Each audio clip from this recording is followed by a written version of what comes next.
please join me in welcoming our music director, Dr. Jean H. Moon. Wow, where are you now? I'm here. So Okay. many people on this Zoom call. It's pretty Yes. amazing to me. It's Yeah. it's it's overwhelming. I think honestly though, what's most overwhelming to me right now is every single one of you are sitting here in this Zoom under my assumption because you genuinely want to give back. You genuinely want to be part of an organization that answers to a higher calling. And this is why when I was approached about love and music, actually, many of you may remember or know my good colleague, Dr. Park from California Baptist University. And Dr. Park is the one that told me about it. And she told me, Gene, you don't understand. They need you. You speak their language. Hypothetically, my Korean is basic conversational at best. So a little bit about myself. I was born in Texas, raised in Oklahoma.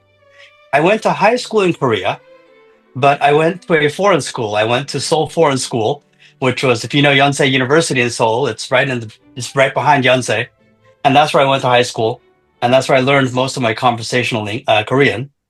But I went back to Oklahoma, and I did my undergraduate degree at a small college called the University of Central Oklahoma, and then I did my master's at NYU, and then came back to Oklahoma, taught public school, and got my doctorate at the University of Oklahoma and began my college teaching career. And I've been teaching college for about 25, 27 years now.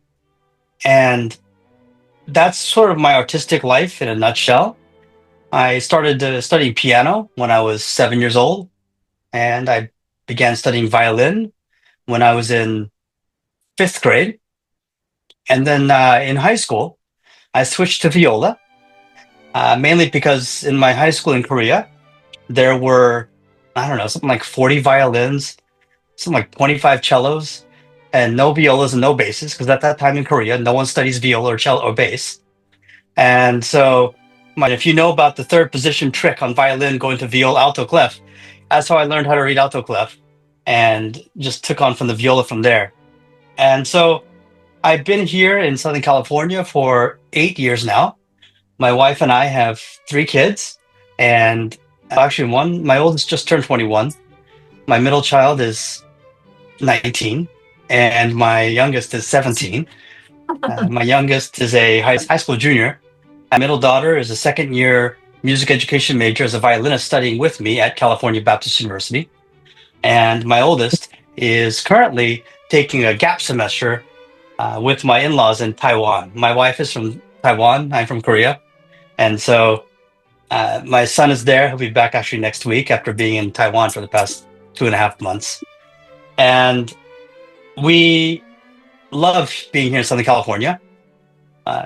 Although I'm from Texas and Oklahoma, my parents personally have lived here in California for about 35 years, ever since I graduated high school. So 7 years ago, when California Baptist University in Riverside opened up a position for a director of orchestras, I applied, was given the opportunity to take the job, and I've been here ever since and love it. Since then, I've also become the associate dean. And so I'm in charge of everything from the scholarship budget to the performance calendar at the School of Performing Arts. And that's me in a nutshell. But when people ask me, hey, Dr. Moon, what's your passion in life? I say undoubtedly music education. And I've conducted orchestras throughout the world. I've been to Korea, to China, Hong Kong, Taiwan, South America, United States. And I've conducted professionally, conducted university, and conducted public school. And I've been asked, hey, what's your dream job? And I told them my dream job is middle school orchestra. And many people don't like, what? I'll say that one more time. And I said, middle school orchestra. And it was never an actual dream of mine when I was y'all's age. When I was in high school, I thought that I was God's gift to the piano. I mean, I was Vladimir Horowitz incarnate. I was Van Cliburn incarnate. That's what I thought I was. God humbled me very, very quickly in college. And since then, I realized that there's more to life than just being somewhat vain and egocentric. And I got to teach some viola lessons. And it was just, I got caught onto the music education bug and went into that life. And when I started teaching middle school, loved every minute of it. But circumstances changed, and I was given an opportunity to get a full ride at the University of Oklahoma with a stipend. And I said, okay, let's get this doctorate. So I got a doctorate. Afterwards, there were no middle school orchestra jobs available. So I had to go the college route. And that's where I am today. But what I love most about my job is I get to train future music educators. And that's honestly why love and music seems so attractive to me. I know for a fact that 99% of the people on this call right now are probably not going into a life of music or music education in college. But I have to strongly believe that 100% of you on this call right now believe music is a very important part of your life. Otherwise, you would not be on this call right now. And if it's an important part of your life, it's going to be something that you need to remain important throughout your college career and beyond.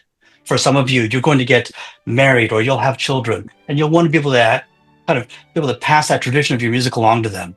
And so the work that you do in love and music translates that to what you'll be like as a spouse, as a parent, as a grandparent. And I know that y'all aren't thinking that far in the future, but the work you do now impacts your character and your integrity and everything that defines who you are. I'm just blessed to say that I get to be a part of your journey, just a little bit. And if I can help you in any way, I'm in your corner. So that's just me, small introduction. As an artistic director of Love and Music, I don't think that my job will be to try to program music in a contextual way that's going to impact some kind of high level of performance, although we always try to achieve that. But my vision as being artistic director for you is, what can I do to empower you to be the strongest teacher that you can be? And although each of you are volunteers, I know there are times when you must be in the classroom on a Saturday morning or wherever you're teaching and whenever you're teaching, and you're thinking, man, did I sign up for this voluntarily? And I know some days it can be very tough, but I encourage you to know that when I look at you and I see everyone on this call right now, I see fellow teachers. I don't see some high school kid that's just trying to fill in hours to build up a resume. Now, that's not a bad idea. Why to do this?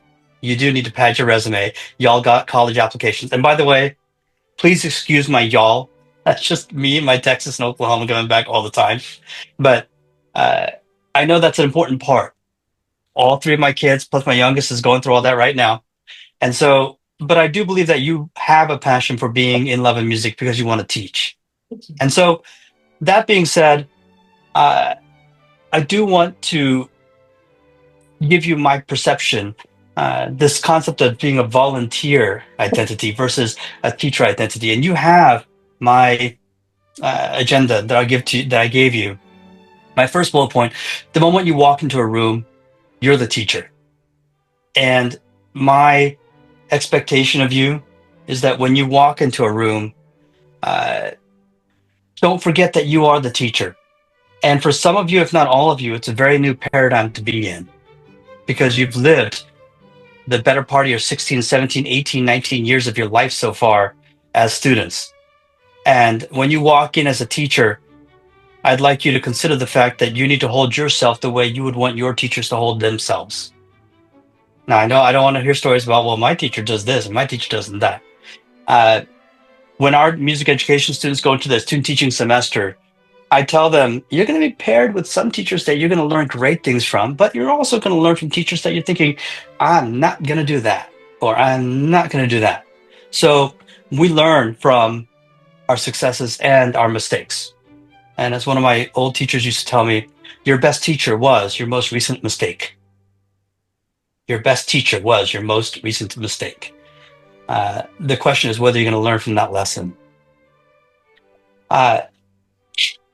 Your authority comes from your presence. Your authority comes from your expectations of the kids that are in your room, and not from you being older than them. I have a colleague here at California Baptist University. We're going to Italy next semester. I'm taking the orchestra to Italy, and my colleague is joining with me. She's our director of worship studies. And I said, Chessa, I need your date of birth. And she said something like, yeah, it's my date of the year is like 1997. I said, no, no, no, no. I don't need when you graduated from high school. I need your date of birth. She said, that's my date of birth. And I realized she's only like 27 years old. And so, but she has such incredible respect for me. She's an incredible academic and professor. So you may only be 17, 16, 18, but to a room full of 7-year-olds and 8-year-olds, you're near, you're that authority figure. So walk in with that presence for me, okay? Uh, my next thing about professionalism in a community-based setting, I want you to show up on time. And I know you've heard this adage, and I'm just going to expound upon it some more. If you're on time, you're late. And if you're early, you're on time.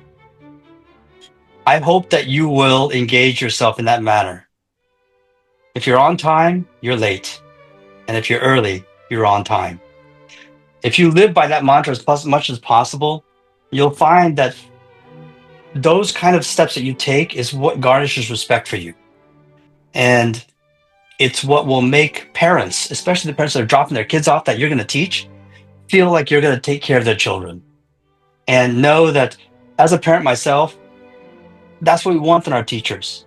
And I've given my children off to various teachers that were your age, swim teachers, scout leaders, various type of activities. And I respect my children's teachers, no matter what their age are, if they show up, or in your case, pull up and be on time. All right. Dress appropriately. I do really encourage you to try to be as professional as possible. It's making sure that your fit matches that of what would respect a teacher's presence. This next one, our phone. Oh boy. I'm just going to assume that 75% of you are on your phone right now.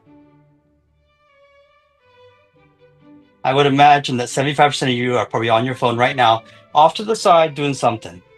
And I'm not shaming anyone on that, but I'll tell you, it is probably the number one biggest addiction that we have in our lives. And it's one that I struggle with personally. My wife will tell you I struggle with it. And we all do. But when you're in a classroom, when you're teaching, I implore you, unless it's an emergency, let that phone be somewhere else. There's nothing that detracts attention and respect than the phone. And especially, I don't know how many of you all are wearing Apple Watches that notify you of everything. But I have colleagues in meetings, guys, look at me for a second. I have colleagues in meetings that do this. Hey, Gene, yeah, that one point that, yeah, remember when we went over that one part in the board meeting and we did that? It doesn't look like it's very distracting, right?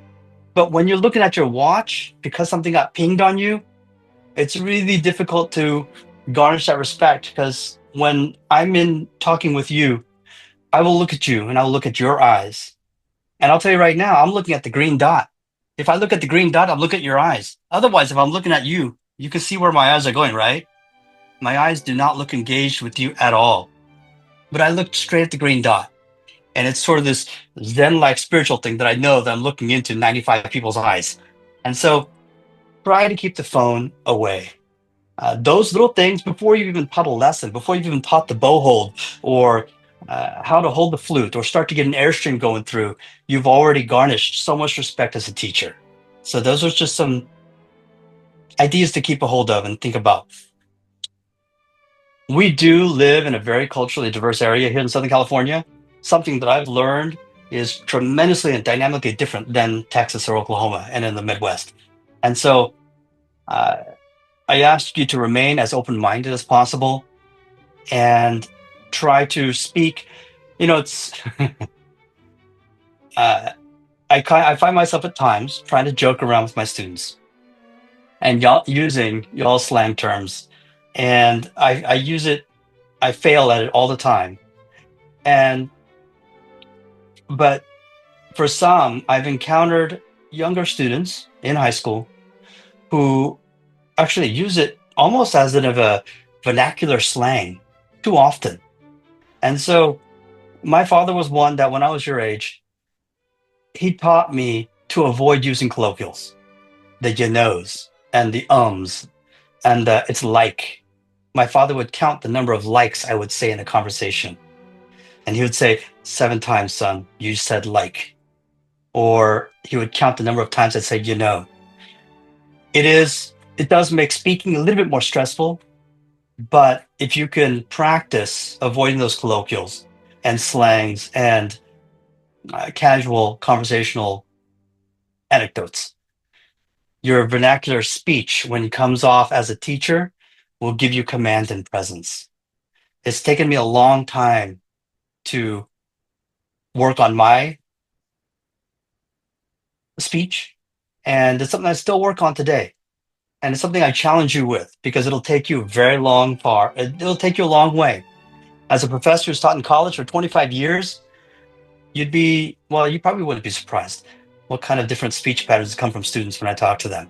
Some are very well spoken and others don't. Speak with clear command. Speak with diction. If any of you in this room are singers, you know what I mean by the word diction. Speaking with clear consonants, speaking with clarity, not mumbling, but actually speaking with command. Speak like you want to be heard. That's my challenge to you. Your students will respond to you, and your students will emulate what kind of teacher you are. So, Miss Gloria, can I assume that everyone in here right now has been teaching to some extent between back in August till now? Yeah, I think these are our volunteers who have been engaged in teaching. Can I interject Q&A now as opposed to the end? Well, yeah, is there any questions about anything I've talked about already? The reason I wanted to ask questions is because this next segment is about teaching. And some of you may have questions about Dr. Moon. The other day, this kid came in, took his bow, and just literally just whacked it across the stand trying to break it. What do I do? Or Dr. Moon, this kid, okay, guys, do we have brass players in this room? We must have some brass players, right? So here at California Baptist University, here's a storytelling time, guys. 3 weeks ago, I had low brass day at CBU. I had 65 tuba, trombone, euphonium, and tuba, trombone, euphonium. That's it. Those players, the students, high school kids and junior high kids, come to my campus, and we're doing a whole day of just playing low brass instruments, like cello day. And I had to call the fire department, and it was because a kid had taken his middle finger and stuck it through the place where you hold the trombone, but you're only supposed to hold it to about right here in the ring. This kid had managed to put it all the way through to the base of his middle finger, and the blood had collected over here, obviously, like a tourniquet. And so his middle finger got stuck. And my director of bands and I and his wife were there, and we're like, what do we do? And so we thought, okay, ice and dish soap. So for about 20 minutes, we're icing it, trying to do dish soap, getting this kid to try to, wiggle his middle finger out of this tuba slide holder. And eventually we had to call the fire department. The fire department called in. They got their ring cutter. The ring cutter cuts through gold because gold is a soft metal. It does not cut through brass. And so then they had to get a hacksaw. By this time, I'm getting real nervous. And they get a hacksaw and they literally cut the ring off the entire tuba.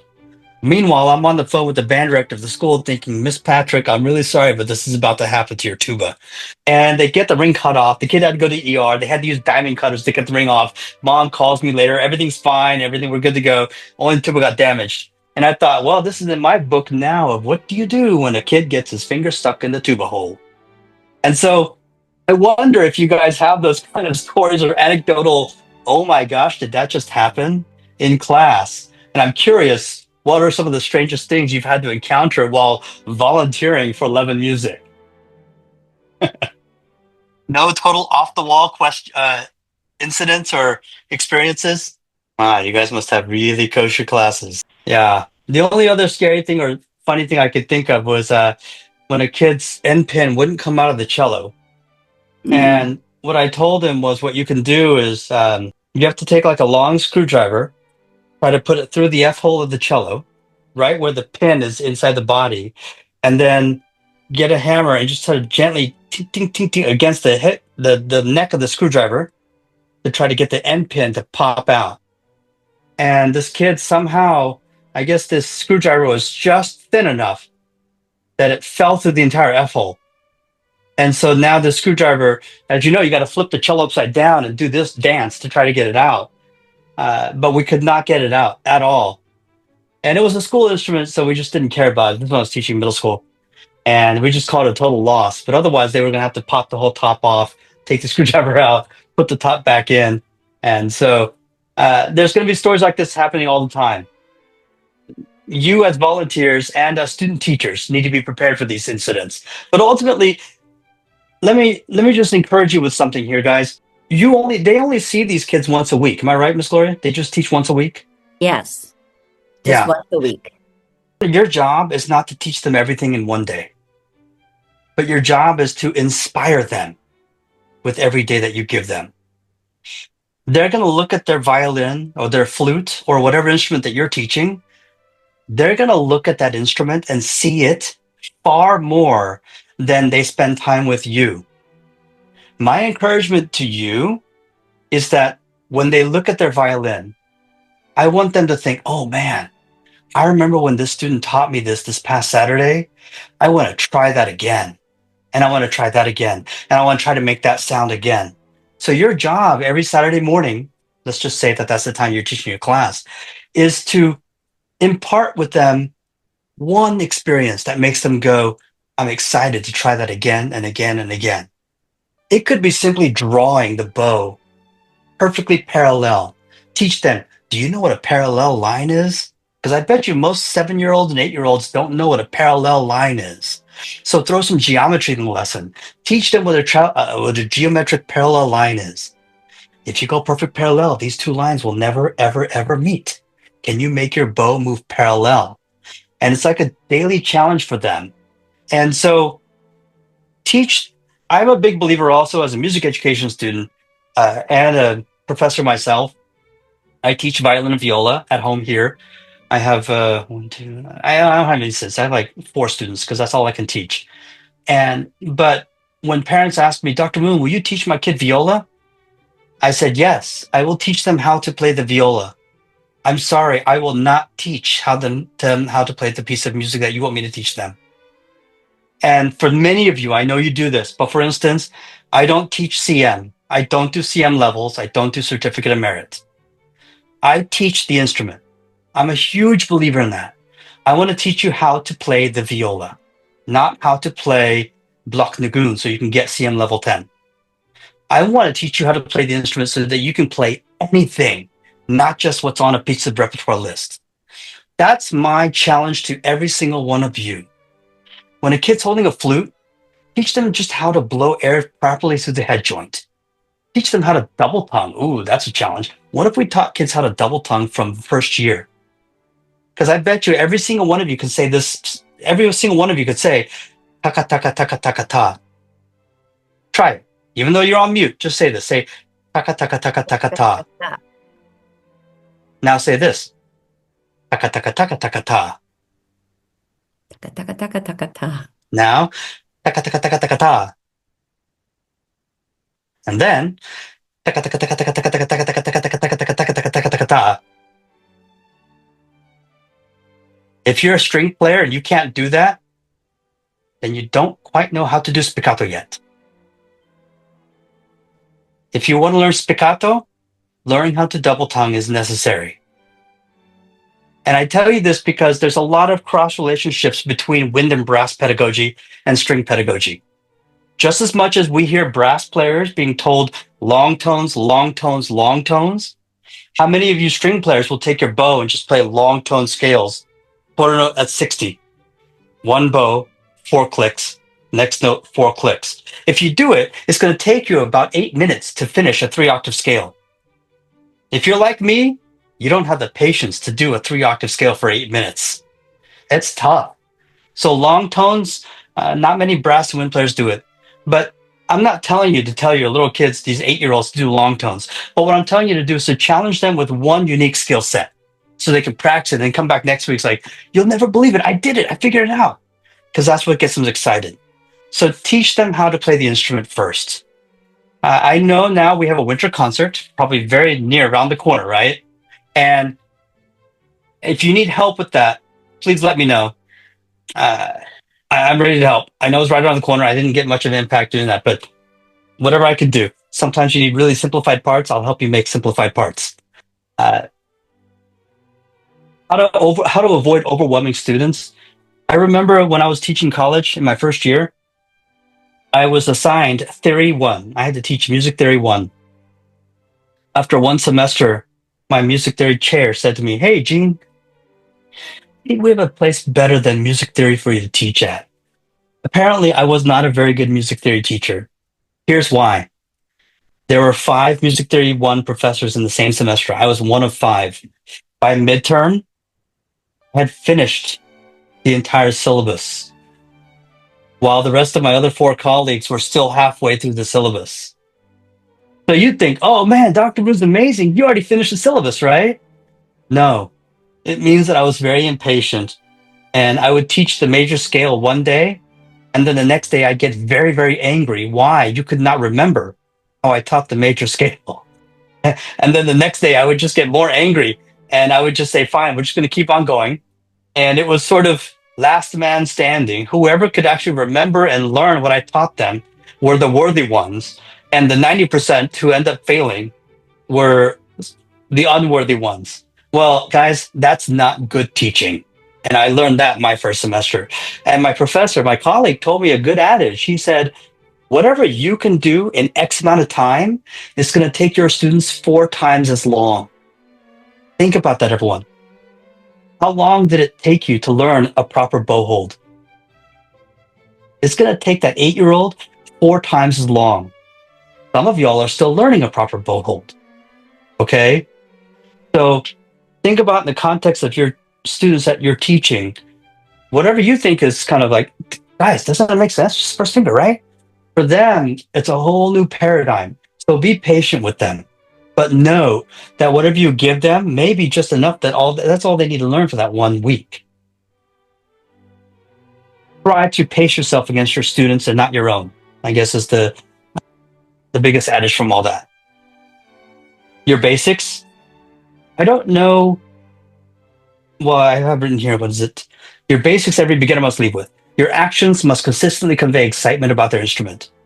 I can't express how much that's really important, because when they open up their trumpet and they look at it, they're going to remember you. They're going to say, here, I'm going to call someone out here. I don't know. I see an Andrew Hong. I'm going to assume that Andrew, do you teach trumpet? Let's just pretend Andrew teaches trumpet for Love and Music, okay? Now Andrew's trying to hide. I see him. All right. So Andrew teaches trumpet, and man, Andrew's just getting angry at the student. And dude, why can't you buzz to the mouthpiece? What's wrong with you? Do it again. Oh my gosh. Well, now that kid's going to go home. Every time he opens that trumpet, he's going to see Andrew. And he's going to see Andrew rolling his eyes. And I say this because, and my father taught me this, every day, every minute, every second, live your life as if someone is watching. Every day, every minute, every second, live your life like someone is always watching you. I didn't realize that. And, but I realized it's true with just from my faith alone. If it isn't God himself, someone's always watching me 24/7. My grandma, heaven be with her, I believe she's watching me, and I never want to embarrass my grandma. And so your kids that you teach on Saturday morning, remember a lot more than you'd think. And the thing is that 3 hour or 2 hours that you're there on that Saturday morning is a tiny microsecond of your life. I know it is, but you'll be shocked. When I first started teaching years ago, I was teaching college, and as a college professor, I visit high schools. I've maybe been to some of y'all's high schools and worked with your orchestras before. And some of you I might have had in honor orchestras and such as well, conductors, being your conductor. And I remember years ago, I used to visit a middle school in Dallas, Texas. As a college professor, college professors do not visit middle schools. I decided to go visit this one middle school. It was nearby and I had time. 7 years later, I'm in college, just another academic year for me. And this kid walks in and he's auditioning. Plays a great audition, plays a Mendelssohn Violet Concerto. And I said, Jared, it's great, man. How'd you hear about us? I was teaching at a college student named Stephen F. Austin State University in Natchitoches, Texas. And I said, Jared, how'd you learn about SFA? He said, Dr. Moon, you were at my school about 7 years ago, and I was like in sixth grade. I said, what? He said, yeah. And I said, I remember. And he said, you were with us for 1 hour. And from that second, I said to myself, I'm going to SFA. I'm going to go stay with Dr. Moon. And I would have never imagined. I thought, wow. And so I'd say that I learned as a lesson, because you never know who's watching you. So always make a good impression no matter what. I'm watching every single one of you right now. And as I say to my college students, whether you believe it or not, you're auditioning for me right now. So Andrew Hong, I can only see half of your face. That's not a great audition, Andrew Hong. So just FYI, I'm always watching, I'm always seeing, because I'm always helping you. My job as the artistic director of 11 Music is to inspire you to be great teachers, but also to inspire you to become better people so I can help you in your next steps, college and beyond. I'm here in your corner, okay? I'm going to pass over a few of these. My one thing that I can say in this last segment is I want to encourage you to build trust with your students. And I do believe that you can never over-compliment them on what they do well.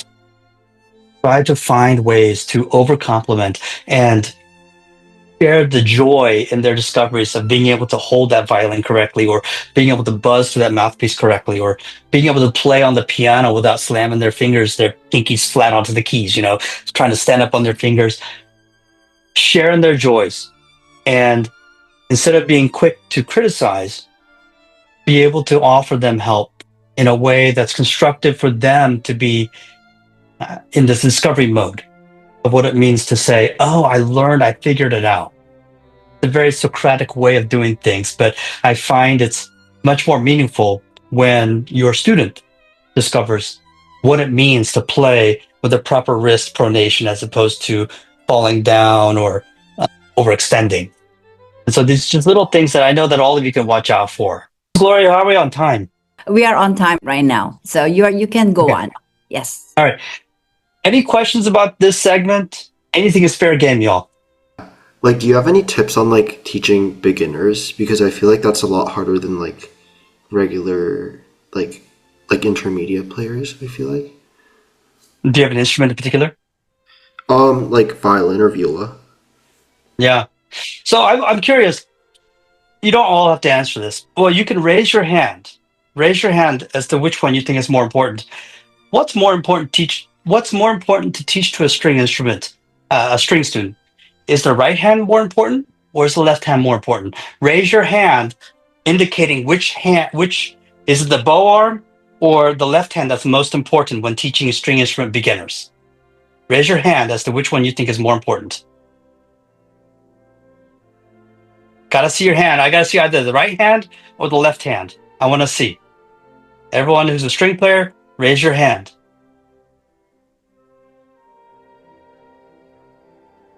No, it's really good. I see a broad spectrum of it. Yes. Guys, it's the right hand. In my opinion, the bow hand is the far most important, because here's why. If you're a flute player or a clarinetist or a trumpeter, what's more important? Understanding which valves to press down for fingering, or buzzing and getting long tones down. Any one of our friends here who are brass and wind players will say, definitely airstream, buzzing, and getting the airstream down is far more important. And so all of you who have friends in band or who are in band will hear this rudiments, the Remington. Do, ti, do, la, do, so, do. You hear every band in the known universe practice with Remington exercises because they're hearing their airstream, they're feeling their airstream, and they're trying to listen to those intonational steps. And so it's always long, slow breaths. And for string players, it's the bow. So, Jaden, I find that the bow hold is probably the most difficult technique to teach in all of string playing. It really is. It's the same thing as trying to teach a trumpeter how to buzz with complete relaxed laryngeal position, tongue position, and being really just unified with that airstream. And so what makes a bow hold hard? What makes teaching a bow hold hard? Like, I feel like it's hard to convince them that this is like something that they should be worried about too much because they don't really like, I guess, understand like why having a bow hold is like important for their playing. But no, I completely agree with you. What is it about the bow hold that's difficult though? And I want you to think about this in one aspect, everyone.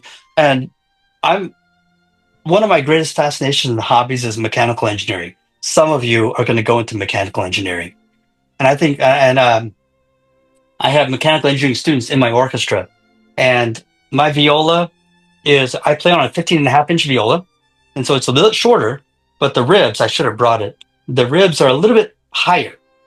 But it means that, and I don't have much of a neck at all. And so for me, I need the lowest possible shoulder rest known. And I've bought a lot of shoulder rests, and I use the Mach 1. The Mach 1 shoulder rest sits as low as possible. There's another new shoulder rest out there, but it's like ridiculous. It costs like $800, and you can like balance it on your pinky. I don't want to spend $800 on a shoulder rest, but I have my mechanical engineering students always trying to devise. We have 3D printers at CBU in the engineering department. And I say, can you guys develop some kind of real thin, lightweight shoulder rest? And my students bring me different things. So, Jaden, if you think about violin playing, the bow hold, everything in the scope of mechanical engineers, what makes the concept of the bow hold difficult for a 7-year-old? Like the mechanics? Yeah, what is it about the mechanics, though? I guess like maybe something to do with like muscles memories, kind of like that. Yeah, it's muscle memory, and I also believe it has to do with the fact that it's such a small surface area. If we think about where we need to actually hold the bow, the tangible, when we think about a 7-month-old toddler, when you're teaching them to hold objects, do you give them the smallest object possible? No, you're playing with those big blocks, right? Because these kids, a 7-month-old toddler needs to know what it feels like to hold a large square block versus a large circular block or cylindrical block.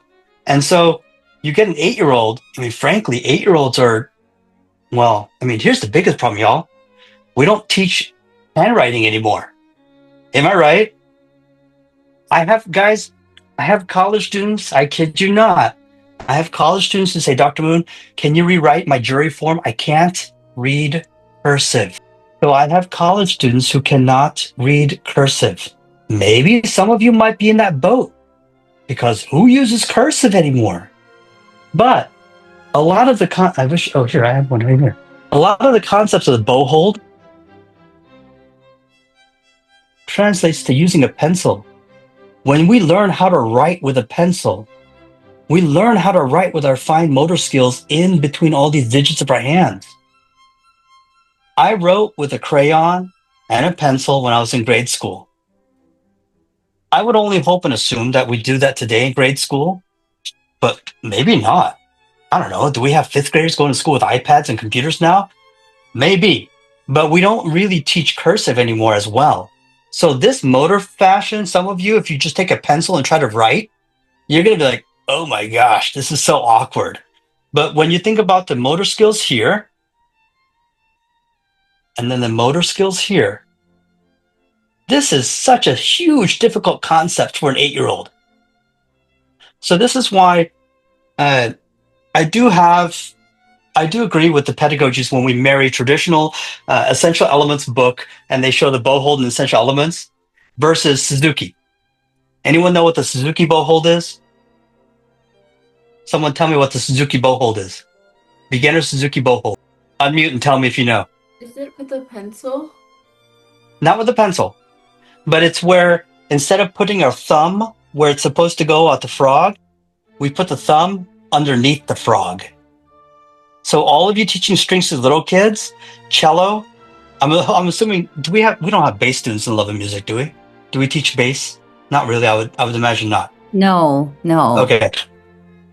If we did, we need to teach French. But cello, viola, violin, all of you, if you find kids that are struggling with bow hold, have them put their thumb underneath the frog. Here's why. Now they have a larger surface area to hold the bow as opposed to this. This promotes pinching if we don't really understand the concepts of the bow hold. So next time, put it under, and when they put it under the frog, they're gonna like, oh, this makes so much sense because now they have more surface area and they can focus on their wrist and the way the wrist is supposed to guide the bow a little bit, which is not entirely true. The elbow should also guide the bow. So that kind of help, Jaden? That's a great question. And this is where I want to be able to help all of you. I just don't want you guys to go in every Saturday morning struggling with, I don't even know what to do. And the reality is if you can get them teaching just good, solid, open bow strings, you're already halfway through teaching them how to play Twinkle Twinkle Little Star, as you know. Then as long as you can just kind of teach them the hand frames, then you're golden. And they can teach, because the reality is mom and dad want to hear their kid play a song as soon as possible. But you can't push them to do that so quickly because they need to learn the fundamentals of how to play the instrument. And that's what I tell parents all the time. I will teach your child how to play the instrument. I will not teach them how to play the song first. That was great. Good. If I could piggyback off this past episode that I heard about over in the Santa Ana branch and classroom management, be aware that in the same context of my 4 times rule, now when I make a test for a student or a class, I make the test, I'll take the test myself, and then however long it took me to take my own test that I created, I'll multiply that by 4 and expect that my class will take that much longer to complete the test. Reverse engineer that for breaks. How many breaks does an 8-year-old need? Well, how long can y'all sit in class in an orchestra rehearsal? Some of y'all have block periods, which I feel so bad for, but some of you are like orchestra rehearsal for like 90 minutes or sometimes 2 hours, and it's just a beating. Even union rules with the LA Phil have to take breaks every 90 or 100 minutes. And so if you divide that by 4, that's just for you as high school students, divide that by 4 for an 8-year-old. Don't be surprised. They need to take breaks every 8 to 10 minutes. And I'm not talking 15-minute breaks either. But a break is, hey, let's put the instrument down. What was your favorite thing that you ate in school this last week? Or what did you do this morning before you came here? Have a conversation with them. But most importantly, be interested in them. Be interested in them. Every single one of your students has a story. And God willing, if they actually tell you their real story, some of you will go home in tears. If they actually tell you their real story. And I've worked for ELSA STEM organizations here in Riverside. I used to be the music director of the Riverside Arts Academy, which is an ELSA STEM organization. And I did the same thing that you guys are doing every Saturday morning. I taught, I created a youth orchestra. I was working with kids that were in elementary age all the way through high school. And I remember, because how many of you guys see each other at school and say, hey, how you doing? And you keep on walking. Barely enough time to give your friend or that person a response to say, I'm okay. If I say, hey, how are you doing? I'm going to stop. I'm not going to keep walking. And I'm going to wait for you to actually tell me how you're doing. Because if I ask you, how are you doing? I actually want you to take the time to tell me how you're doing. The good and the bad. But if I'm just going to say, how you doing? And I'm walking, that doesn't really convey that I really care how you're doing. So your students that you teach, have a genuine interest in them. Uh, I did that with one of my students this year. I don't teach at the academy anymore, so this is one of my college students. And I asked him, "How are you doing?" I'm not going to go into details, but I learned stuff that I thought, wow, I didn't even know. And, but he continues to be one of my greatest inspirations because of all the adversaries, all the adversity that he's undergoing. And he's still succeeding and showing up and one of the most reliable students in my class. And I champion him, and he's not one of my best students.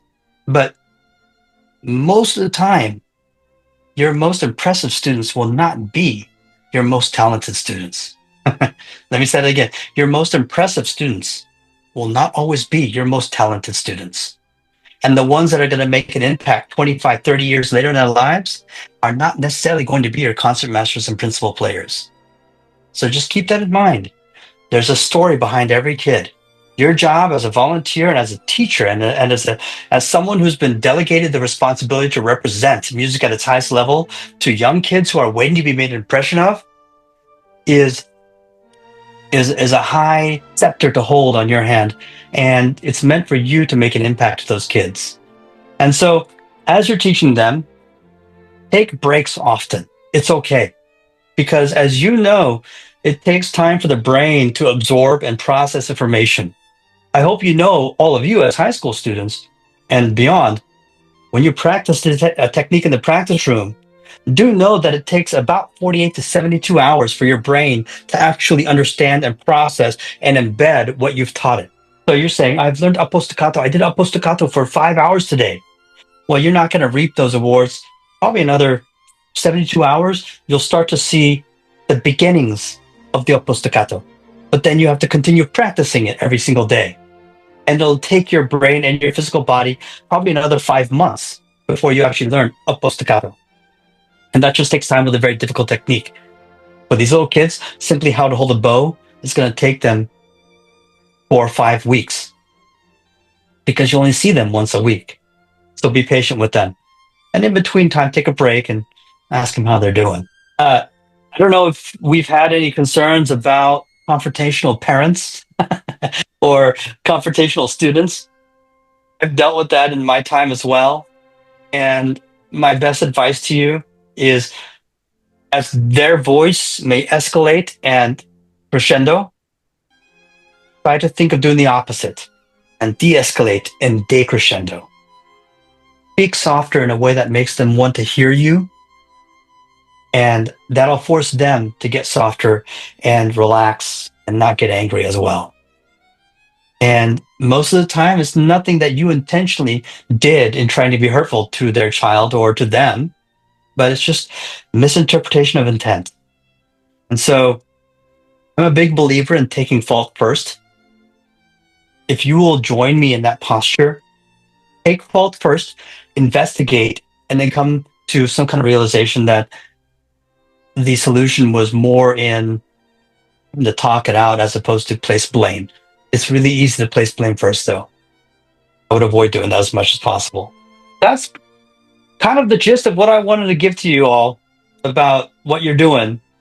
I know that there's things that we got to talk about when it comes to repertoire. I do have some pieces in mind. Miss Gloria, is now a good time to talk about that? Actually, I have one question that has been just raised by one of the piano teachers. She is asking you a question saying that what is the best way to teach students how to read music? And she's been working on that, with her student for a while, but she's been struggling to understand the music step, piano, currently working on treble clef. She's on the younger side, about 7 years old. That's one of the questions that has been just brought to my attention for me to deliver to you. What method book do we use for our piano teachers? Piano Adventures, I think the essential elements of piano. I think that they are the books, right? I love Piano Adventures. I think Piano Adventures is probably, in my opinion, the Piano Adventures is the best book there is for progressional young piano reading. And so I'm pretty sure Piano Adventures goes through note reading, does it not? Can anyone confirm that? I don't. My wife is the one that teaches piano. If she were here, I could ask her real quick. But it's been too long since I taught piano. Yeah. Doesn't Piano Adventures? There's 3 books. I think there's a performance book, a theory book, and a repertoire book. Am I right? Can anyone confirm that? Jaeun Lee. Yeah. Can you? Do you use all 3 books? I know we have like the performance book, and we mostly use the purple one. I don't know what it's called though. Okay. I mean, there's the primer, which is the level before you get to number 1. But do you use the theory book? Do you have the Piano Adventure theory book? I don't think it's a theory book. They like go over how to read notes, but then since the students are like so young, they don't understand like how it works. I think that's the problem. Do they get to take the books home with them? They asked them, we Yes, give some of them out, but then Theory book, but so do the kids take it home with them? I mean, do they get their own theory book? there's one student who took it, but I don't think anyone else took it. Yeah, that's going to be really important, is for them to be able to take those textbook home so they can understand. Because I'm assuming I just need to revisit Piano Adventures, but they do the standard line notes, space notes, every good boy deserves fudge or whatever, right? Jaehoon, is that what the book does? But it depends upon what the students have the capability of practicing and reinforcing at home. Well, I'll tell you, Jaehoon, and for all the piano teachers, I'd like to take a closer look at the general curriculum that you all are trying to follow, and maybe we can tweak that with some additional handouts. But I will let you know that one thing that I do in my private lessons that I didn't used to do a lot of, but I do it now more than ever, is I take a portion of time, if it's a 1-hour lesson, almost 10 minutes at the end for sight reading. Sight reading is definitely a skill that, if as an older music educator, what I've been taught and what I learned through COVID is that our sight reading skills are declining rapidly. And it's not because of poor teaching necessarily. It's because of what society needs. When I first moved here to Southern California, I got 2 recording gigs at Sunset Studios playing. I was in an orchestra that recorded like film music for like Netflix B-rated movies. It was movies that were never going to come out. And I went there, and if you've ever experienced it, you walk into the studio, the music's sitting on the stand, and you just sight read it perfectly on spec. You don't get it ahead of time to practice. You just sight read.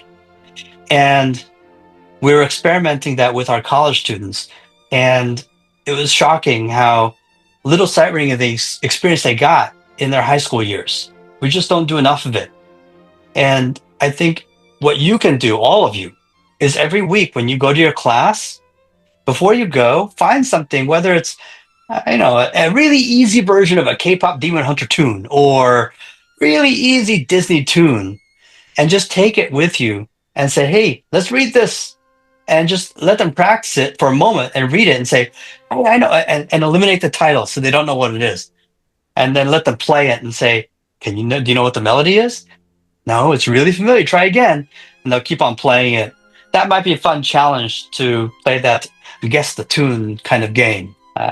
But yeah, that's. I'll look at the curriculum more. Okay. And see what we're I doing. have one more question here, just from Joanne Kim. And she said, should we place the students based on their own preferences or guide them toward what we believe will support them best in their music journey? That was one of the questions that I just got here in the chat. Yeah, you should definitely place them. You're the teacher. You're the one in charge. You're the one making the diagnostic evaluation. So I would definitely not let students self-select. No. It's tough. It's tough. I have a summer camp at CBU. I do a summer strings camp every summer. And although we'd like to try to keep it high school orchestra, middle school orchestra, invariably what ends up happening is I have some kids I have a junior in high school who cannot play at the level of repertoire that I select and program. And then I have the 7th grade cellist who can outplay most of my high school cellists. And so I don't let them self-select, but I tell them, you need to be in that group, you need to be in that group, because my job is to formulate and create the best orchestra possible for both groups. Your job as the teacher is to place them in the correct ensemble or section according to their abilities and what they can do. And if they fight you on it, by the way, if any parent of any student fights you on anything, I'm going to give Miss Gloria has freedom to give you all of you my mobile number, and it's still my Texas number. And if you say, Dr. Moon, this just happened, can you help me? I want you to know that you will never bother me. So please contact me whenever you need, okay? But yeah, I would definitely say. Yeah, I'll be happy to share your email address. Okay, so now any quack, just raise her hand. Where are you now? Go ahead and I'll just change the speaker view.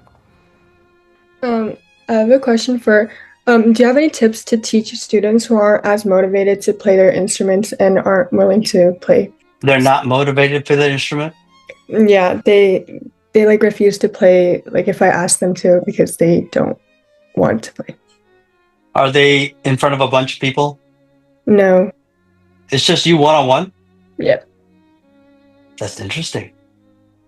I mean, they Am I- play for like a certain time, but it's like when their attention span gets low for after like 15 minutes or 20 minutes, they like don't want to play anymore. And like, yeah. I think that sounds like it's time for a break. That's like a water break. I give like my student like a lot of breaks like in the middle, because I know that he like has like not as good of attention span, but right after those breaks, like he never like comes back, and like he never does like what I asked like him to play. So That's interesting. When I hear about those kind of things, my first reaction is to try to find out, like I said earlier, what's his story. There must be something. There could be something going on. And so I used to say, okay, the first thing I'm going to do is going to go ask mom and dad what's going on. But I hesitate from doing that now. And I would ask you, in being patient and persistent, to perhaps put yourself in a posture of playing through demonstration for them. When you're ready to play, here's what I want you to try to do. And you play. And you got to be careful, because if you're not careful, you're going to might make this mistake, and you demonstrate the mistake. But if I'm really careful, I'm not going to make that mistake, because I'm going to do it this way. Do you want to give it a shot? And kind of gently, like I have 2 dogs at home, and guys, I'm not dog people. I got the dogs from my wife. But one of my dogs is so stubborn. She got scared by some rollerbladers, and so she won't go in the park.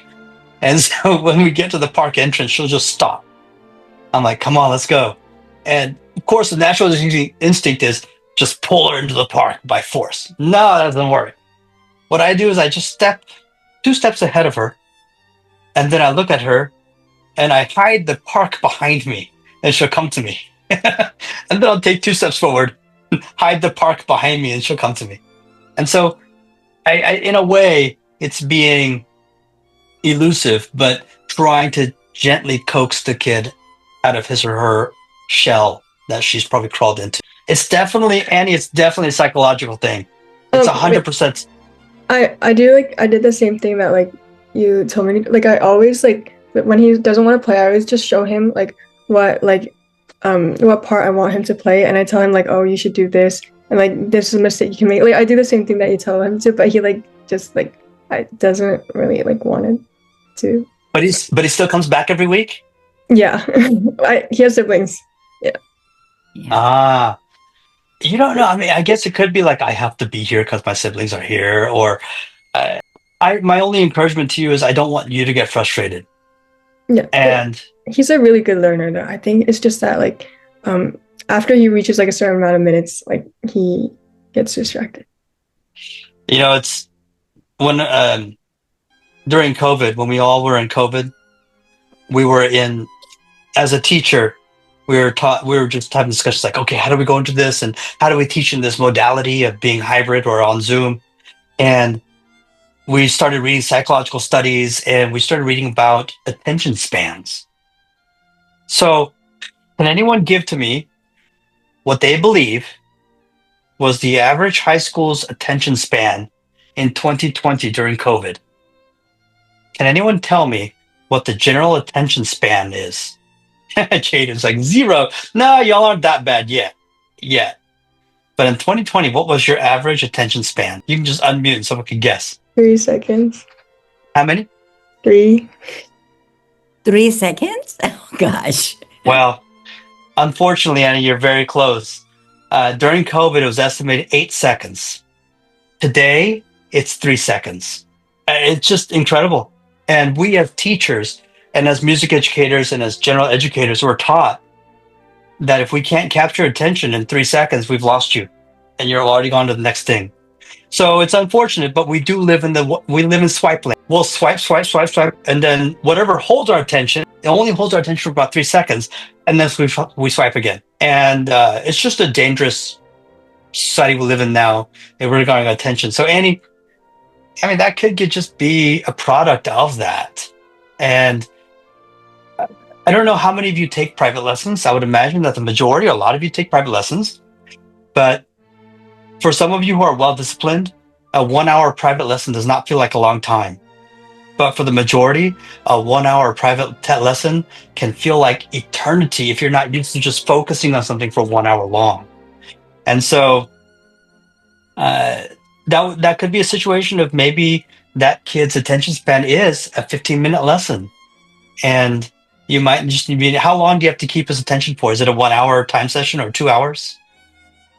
Our first session is actually for the 45 minutes and 10 minutes or 10 to 15 minutes break. And they just come back for about 35 minutes session. Second session is shorter than the first one. And that's what you do, Annie? Yes. Got it. Yeah. I think being creative, do y'all have worksheets that you can give to your kids to just do different assignments on when they just need time off their instrument and they could do creative just worksheets? No? That could be something that perhaps, Miss Gloria, we can be able to provide for them at each site.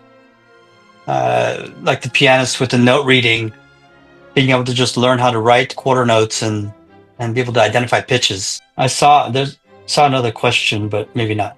Definitely say that being aware of cultural differences or just being aware of the unique traits of each culture is important. And not to give recognition of some kind of segregation or separatism kind of mentality, but understand, I teach in the Inland Empire, I teach in Riverside, and it's a predominantly Hispanic culture there. And the way in which the Hispanic culture raises their children is different than definitely in the Asian culture. And being aware that one of the unique dynamics for me was that when I do teach students of Hispanic culture, mom and dad, grandma, sometimes grandpa, and even uncles want to sit in the room with them while they're being taught. And I could say no, but if they have an option, they would love to just be in the room. Asian parents, here's my child, bye-bye, I'll come back in an hour. That's just the way it is. And so I think it's a pride thing. And I think it's a way of just being involved in their child's life with greater intent. And so be aware of those kind of social differences that you'll see. And man, y'all are young, so I feel like I'm giving y'all too much to think about. But it is good to be wary of it and embrace it. Embrace it a lot, because the younger Hispanic kids that I've taught, man, their parents love you more than you'll ever imagine. Dr. Moon, what are you talking about? I'm a high school senior. What are you talking about? Like my Hispanic student's mom is going to love me because I'm teaching their Hispanic child? You better believe it. You better believe it. I've never seen so much love poured out of Hispanic parents compared to any other parents. And I love it. It's amazing. I remember accidentally saying to one student's mom, that I really like mole sauce. I don't know if y'all know what mole is, but it's like, I don't know. I call it Hispanic gochujang. It's amazing, this mole sauce that they put on everything. And I remember saying I loved it. I remember the next week I got like 6 parents who gave me all the different kinds of mole sauces. It was amazing. I loved it. But and I say that because you just embrace it and love on them for who they are. That's what I want you to do. Love on your students. Love them for who they are. I never had to do that in high school. I mean, I went to high school in Korea. There was no love and music kind of organization that I was a part of. So fortunately, I didn't have to encounter this until I was much older, which is why I genuinely applaud every single one of you. For you to have to not have to. That's not even the right active verb. You don't have to. None of you have to do this. You want to do this.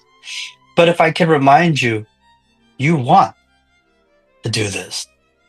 And in that mindset, the mission of Love and Music is to bring music education and inspiration to those who normally would not.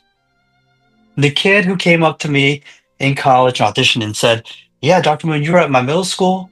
And ever since then, I knew I wanted to study with you and come to SFA." What he told me was, "Dr. Moon, my father's a drug dealer. My mom's dead. And I really thought that I would not live past my high school freshman year." But what he said to me was, because of your visit and your constant, I came back to the middle school often enough. He said, it inspired me to pick up my violin more than drugs. It inspired me to pick up my violin than a gun. I had no idea. I had zero clue. And I said, "Jared, why didn't you ever share this kind of thing with me?" He said, "I was way too embarrassed. I'd never tell you anything." Now the kid is getting his doctorate in orchestral conducting. I'm going to fly to Louisiana. I get to see him because I'm conducting all-state orchestra in Louisiana.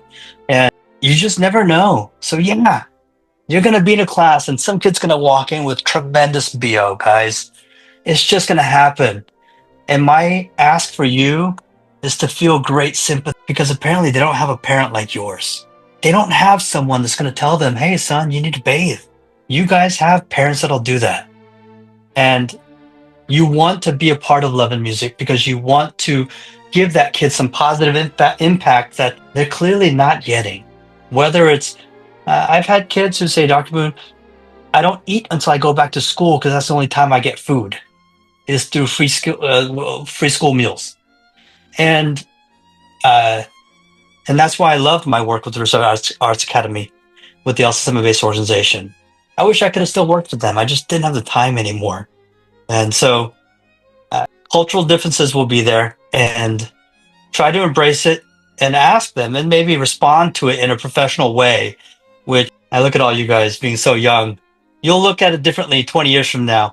As my pastor always tells me, the older we get, the better we were. So I applaud all of you. This is a perfect time for us to share what you have really had in mind, but you could not bring it up. This is a great chance for everybody, because some of them even may feel the same, and then they may have a same question, but they're not, they were just shy to bring it up. So this is a great opportunity. So that's what I'm just even giving you a chance now as Q&A session. Did you check out what I posted on your in the Discord of each branch today with the agenda that he's covering today? Raise your hand that if you have checked it out. Good. Like 73 members have joined us tonight. I'm sure that some of them are really traveling still until later in the evening, and then they might be on the way, and some of them tied up with some family events. But however, I really appreciate your time. So thank you so much, Dr. Moon, for sharing your wisdom and guidance and with all of us tonight. And I hope everyone here can feel the heart behind his message, the expectation for excellence, but also the deep care he has for each one of you as young teachers and leaders. So before we close, I'd like to mention one important follow-up item.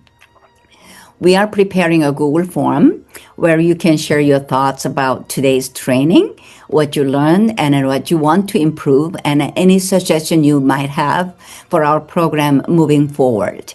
So this will help us plan future trainings effectively and make sure that we address what we feel is important. So the link will be shared with you within the next day or just next week through Discord and Kakao. So please take a few minutes to fill it out. Once it's posted, your feedback really matters.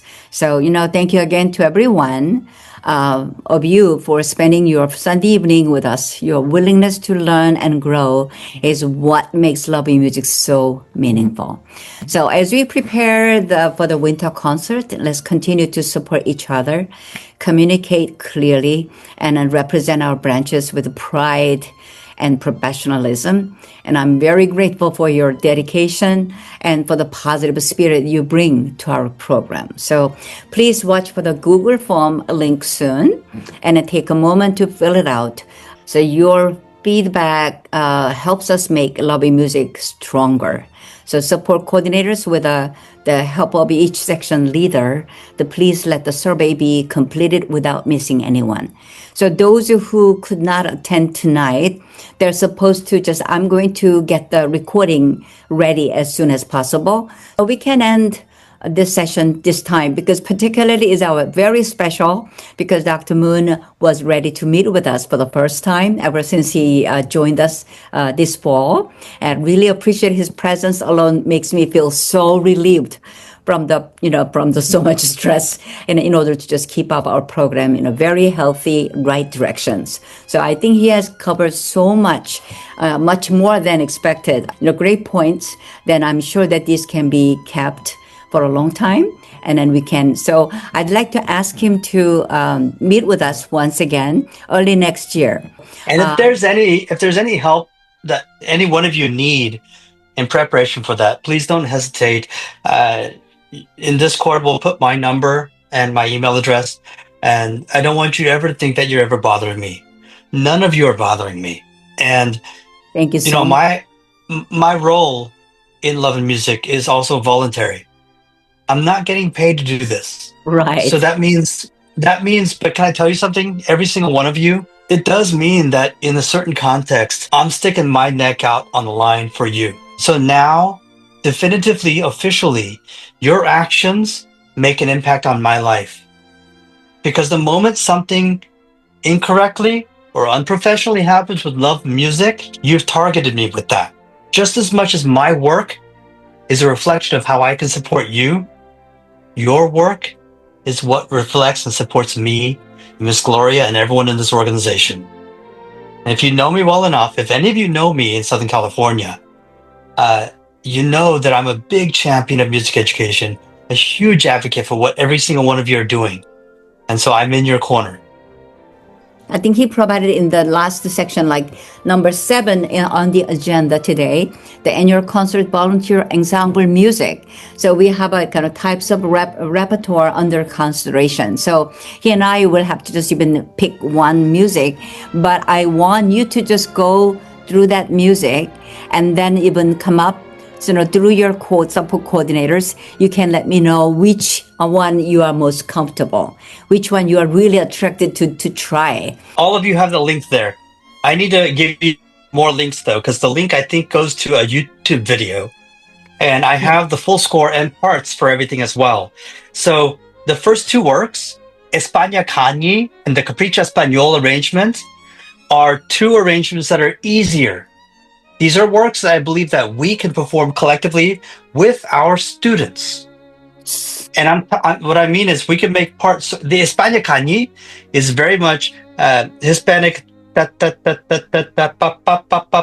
so if you could teach your kids just to go 1, 2 on open D, they can play the piece while you guys are playing the more advanced parts. So we can create simplified parts for the España Cañi and the Capricha Español. Believe it or not, we can make it work. The other 2 works are for you guys only. I'm just challenging you. One of them is the variations on a Korean folk song. It's on Narirang. It's a very famous band piece, but Robert Longfield made a full orchestra version. Some of you may have played it. If we have any percussionists in the house, it has some great marimba parts, or maybe our pianist can play the marimba parts. And but that one, and then also the Bohemian Rhapsody is a fun arrangement too, but it'd be too difficult for our students to play it. But it might be fun for us to play it. So España Kanji and El Capriccio are for you to consider, hey, could my students at the site pull this off if we made simplified versions? And then the other two are for you guys to consider. So thank you, everyone. Good night. I'd like to release you now just to have your own rest of the evening free from Have a good night, everybody. Thank you.